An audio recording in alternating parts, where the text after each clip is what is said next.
नमस्कार and welcome to Bharat affairs. अगर आपको याद हो, पिछले साल इंडिया पाकिस्तान कॉन्फ्लिक्ट के बीच में ट्रंप बार बार ये क्लेम कर रहे थे कि इस कॉन्फ्लिक्ट में एक दो नहीं 5 से 6 फाइटर जेट को यहाँ पर शूट डाउन किया गया है। इसके बाद में ट्रंप इस नंबर को बढ़ाकर 10 से 11 भी कर देते हैं। लेकिन आज के टाइम में ईरान इजराइल वॉर में जहां अब तक यूएस के 3 F-15 फाइटर जेट्स को शूट डाउन किया गया है, जिसको लेकर यूएस ने भी ये कंफर्म किया है कि हमने अपने 3 F-15 फाइटर जेट्स को हमने यहाँ पर लूज किया है। और अब ये अपडेट निकल के आ रहा है कि यूएस का ही KC-135 जो कि एक स्ट्रेटो टैंकर जेट है, ये भी रिसेंटली इराक जॉर्डन बॉर्डर के पास में क्रैश होता हुआ पाया गया है। और आप देख पाएंगे इस पर दुनिया भर के आर्टिकल पब्लिश किए जा रहे हैं, आप जहां पर CNN ने भी यहाँ पर लिखा है कि US air force refuelling plane crashes in Iraq killing all 6 on board. आप यहाँ पर भी देख पाएंगे इस पर इंडियन मीडिया आउटलेट्स एक्सटेंसिवली इस चीज को यहाँ पर कवर कर रही है, जहां पर शुरुआत में इस क्रैश के बाद में जो टोटल मेंबर 6 थे, उनमें 4 के मारे जाने की जो अपडेट है वो सामने निकल के आ रहे थे। आप यहाँ पर भी देख पाएंगे अलग अलग जो मीडिया आउटलेट्स है, इसमें मृतक के जो आंकड़े हैं ये 4 यहाँ पर बता रहे हैं। इवन कि यूएस के जो सेंट्रल कमांड है, जिसे शॉर्ट में सेंटकॉम कहते हैं, इन्होंने भी ये कंफर्म किया है कि हमारे यूएस KC-135 जो है ये इराक में हमने लूज कर दिया है, जिसमें 6 क्रू मेंबर में से 4 जो है इनकी यहाँ पर ऑन द स्पॉट डेथ हो चुकी है। लेकिन इस पोस्ट के जस्ट बाद में मृतक का जो आंकड़ा है ये 6 तक पहुंच चुका है। फिर यहाँ पे यूएस का ये मानना है कि इस पूरे इंसिडेंट को यहाँ पर इन्वेस्टिगेट किया जा रहा है। इन्होंने ये भी कहा कि ये कोई हॉस्टाइल फायर नहीं था, ना ही यहाँ पर कोई फ्रेंडली फायर था। मीन्स इसे यहाँ पर एक एक्सीडेंट के तौर पर बताया जा रहा है। लेकिन वहीं ईरान का यहाँ पर यह दावा है कि हमारे जो ईरान बैक्ड मिलिशिया है, इनके तरफ से इस रिफ्यूलिंग जेट को शूट डाउन किया गया है। इतना ही नहीं, यहाँ पर ईरान के जो IRGC है, ईरानियन रेवोल्यूशनरी गार्ड कॉर्प्स, इन्होंने यहाँ पर यह भी क्लेम किया है कि यूएस का जो अब्राहम लिंकन एयरक्राफ्ट कैरियर है, इनके ऊपर भी यहाँ पर स्ट्राइक किया गया। आप यहाँ पर भी देख पाएंगे इसके रिगार्डिंग जो आर्टिकल्स हैं। लेकिन यूएस की जो मिलिट्री है इस चीज को भी यहाँ पर डिनाई किया है। सो कहीं ना कहीं हमें यहाँ पर यूएस और ईरान के बीच में एक इंफॉर्मेशन वॉरफेयर देखने को मिल रहा है। इस पर तो हम लोग बात करेंगे, लेकिन जो बात 100% सच है कि जब से ईरान इजराइल वॉर स्टार्ट हुआ है, क्योंकि यहाँ पर इसमें यूएस भी इन्वॉल्व है, तो जब से ये वॉर स्टार्ट हुआ है, शुरुआत के 6 डेज में यूएस ने अपने $11 बिलियन को यहाँ पर लॉस कर दिया है। यहाँ तक कि लेटेस्ट आंकड़े यहाँ पे ये कहते हैं कि यूएस हर दिन ईरान इजराइल वॉर में $3.5 बिलियन के आसपास खर्च कर रहा है। तो इन्हीं सब चीजों को लेकर हम लोग इस वीडियो में डिटेल से बात करने वाले, लेकिन बात करते शुरुआत से। सो एक्चुअली हुआ ये कि 12 मार्च के दिन में यूएस एयरफोर्स की जो बोइंग KC-135 जो कि एक stratotanker aerial refuelling aircraft है, रिसेंटली इसे इराक जॉर्डन के बॉर्डर में क्रैश होता पाया गया है। अगर आप मैप में देखें तो इराक का जो बॉर्डर है ये बेसिकली ईस्टर्न साइड में ईरान से मिलता है, और वहीं वेस्टर्न साइड की बात करें तो ये सीरिया के साथ साथ ये जॉर्डन के साथ भी अपना बॉर्डर शेयर करता है। आप यहाँ पर भी देख पाएंगे, आप इस इमेज में अच्छे समझ सकते हैं। ये जो बॉर्डर है बेसिकली इराक और जॉर्डन के बीच में, यहीं पर एक तुराइबिल क्रॉसिंग है। इसी जगह पर यूएस का जो KC-135 है वो क्रैश हुआ है। वैसे रिपोर्ट्स यहाँ पर ये बता रहे हैं कि KC-135 जो स्ट्रेटो टैंकर था ये अकेला नहीं था, इनके साथ में और एक एयरक्राफ्ट था, जिसमें पहला तो यहाँ पर क्रैश हो चुका था, लेकिन जो दूसरा है वो भी काफी हद तक डैमेज हो चुका है। और कहा यह जा रहा है कि किसी तरीके से इजराइल में इसे सेफली लैंडिंग करवाया गया है। अब इस पर यूएस का जो सेंट्रल कमांड है, जिसे शॉर्ट में सेंटकॉम भी कहते हैं, इन्होंने यहाँ पर ये बताया कि 2 PM के आसपास में यूएस का जो KC-135 रिफ्यूलिंग एयरक्राफ्ट है, इसे वेस्टर्न इराक के पास में ये क्रैश होता है। जिसमें शुरुआत में तो ये कहा गया कि 6 क्रू मेंबर में से 4 की यहाँ पर ऑन द स्पॉट जान जा चुकी है। और यहाँ ये भी कहा गया कि इस पूरे इंसिडेंट को यहाँ पर इन्वेस्टिगेट किया जा रहा है। लेकिन एयरक्राफ्ट लॉस को लेकर यहाँ पर यह बताया गया कि ना ही यहाँ पर कोई फ्रेंडली फायर हुआ था, जिस तरीके से कुवैत में देखने मिला था F-15 को लेकर, ना ही यहाँ पर कोई हॉस्टाइल फायर हुआ है। मींस ईरान की तरफ से भी इस जेट को शूट डाउन नहीं किया गया है। तो कहीं ना कहीं यूएस यहाँ पे ये इंडिकेट करना चाह रहा है कि ये एक्सीडेंटली या बाय मिस्टेक ये जो जेट है ये क्रैश हुआ है। लेकिन ईरान का यहाँ पर ये मानना है कि ईरान बैक जो मिलिशिया है, जो थोड़े बहुत इराक में एक्टिव है, जिन्होंने यहाँ पे इसकी रिस्पॉन्सिबिलिटी भी ली है, इस्लामिक रेसिस्टेंस इन इराक, जो 2020 के टाइम से इराक में और बाकी कुछ रीजन में एक्टिव है, और ये तब से लेकर अब तक शिया इस्लामिज्म की जो आइडियोलॉजी है इन्हें प्रमोट करते हैं, एंटी अमेरिकन जो आइडियोलॉजी है इन्हें प्रमोट करते हैं। तो कहा यह जा रहा है कि इनकी तरफ से यहाँ पर इस स्ट्राइक को अंजाम दिया गया है। और आप यहाँ पर भी देख पाएंगे जो मिडिल ईस्ट के लोकल मीडिया आउटलेट्स है, इन्होंने भी इस चीज को कवर किया है। और बाद में रोटेस ने भी यहाँ पर लिखा कि Iran backed Iraqi group claims responsibility for Downing US military aircraft. और ये जो इस्लामिक रेसिस्टेंस इन इराक जो ग्रुप है, आपको बता दें कि नवंबर 2023 से लेकर सितंबर 2024 तक में इन्होंने मल्टीपल स्ट्राइक और अटैक किए हैं, जहां पे इन्होंने क्लेम भी किया है। आपको बता दें कि इनकी तरफ से इजराइल के ऊपर में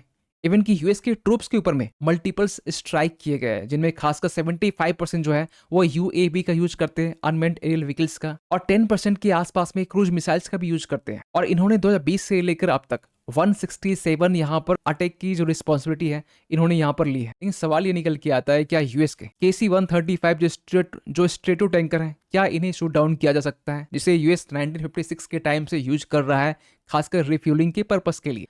जहाँ शुरुआत में बेसिकली जो पर्पस था वो था न्यूक्लियर आर्म जो बॉम्बर्स होते हैं इन्हें रिफ्यूल करना। फिर बाद में इसी स्ट्रेटो टैंकर का जो यूज है ये यूएस अपने F-15 के लिए, F-16 के लिए, F-35 के लिए, इवन की जो B-2 बॉम्बर है इनके लिए भी यूज यहाँ पर करता रहा है। और अगर इसकी लेंथ की बात करें तो ये 41 मीटर से भी ज्यादा इसकी लेंथ है। और वहीं अगर विंग स्पेन की बात करें 40 मीटर के आसपास में इसके विंग स्पेन की लेंथ है। तो ऐसे कंडीशन में ये जो एयरक्राफ्ट है ये इजिली रडार की पकड़ में आ सकता है। और ऐसा नहीं है पहली बार क्रैश हुआ है। आपको बता दें कि 1974 के टाइम में पहली बार स्पेन में KC-135 क्रैश हुआ था, जिसके पीछे रीजन बताया गया मैसिव फ्यूल एक्सप्लोजन को लेकर। 1996 में भी देखा गया क्रोएशिया के पास में, जिसमें सारे जो क्रू मेंबर हैं वो मारे जाते हैं। 2013 के टाइम में किर्गिस्तान में भी KC-135 जो है वो क्रैश होता है। आप यहाँ पर भी देख पाएंगे CNN वर्ल्ड ने इसे कवर किया था, यूएस मिलिट्री प्लेन क्रैशेस इन किर्गिस्तान। लेकिन यूएस ईरान के हर एक क्लेम को यहाँ पर रिजेक्ट कर रहा है। यूएस का यहाँ पे ये मानना है कि एक्सीडेंटली ये जो एयरक्राफ्ट है ये क्रैश हुआ है। इवन कि कुछ एक्सपर्ट्स के यहाँ पे ये भी मानना है कि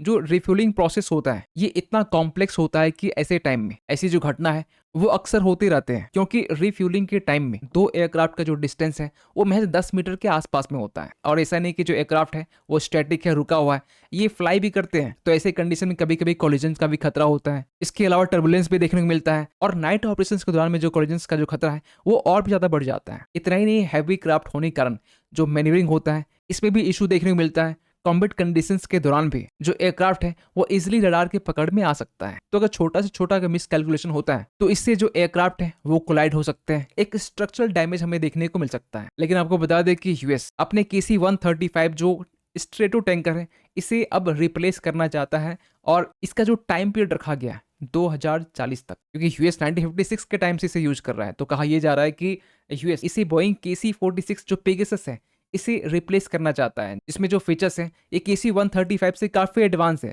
जैसे कि इसमें मॉडर्न एविनिक्स का यूज किया जा रहा है, जो रिफ्यूलिंग सिस्टम से और भी ज्यादा इंप्रूव्ड है, हायर फ्यूल कैपेसिटी है। जबकि KC-135 में मिड एयर में कोलिजन्स की जो खतरा है वो यूएस पहले भी देख चुका है। टर्बुलेंस से लेकर जो ऑपरेशनल एरर है, जो मैकेनिकल मेल फंक्शन है, ये भी यूएस पहले भी इसे फेस कर चुका है। और कहा यह जा रहा है कि 2040 तक में यूएस 350 KC-135 एयरक्राफ्ट को यहाँ पर रिप्लेस करने वाला है। और जब से मिडिल ईस्ट में टेंशन स्टार्ट हुआ है, आप नोटिस कर पाएंगे कि यूएस का अब तक F-35E जो स्ट्राइक ईगल्स है, ईरान का ये मानना है कि इसे 1-2 नहीं 3-3 F-35 को शूट डाउन किया गया है, जिसमें यूएस ने ये कहा कि फ्रेंडली फायर के जरिए इसे शूट डाउन किया गया है। इतना ही नहीं, अगर ह्यूमन कैजुअलिटीज की बात करें तो अब तक यूएस की तरफ से 13 यूएस सर्विस जो मेंबर्स हैं इनकी जान जा चुकी है। 140 लोग से भी ज्यादा यहाँ पर इंजर्ड है। फिर यहाँ पर ईरान ने यह भी क्लेम किया है कि यूएस का जो अब्राहम लिंकन वॉरशिप कैरियर को भी यहाँ पर हिट किया गया है। आप यहाँ पर देख पाएंगे ईरान का जो इस्लामिक रेवोल्यूशनरी गार्ड जो कॉप्स है, इन्होंने यहाँ पर यह क्लेम किया है कि हमने यूएस का जो एयरक्राफ्ट कैरियर है यूएसएस अब्राहम लिंकन, इन्हें यहाँ पर हिट किया गया है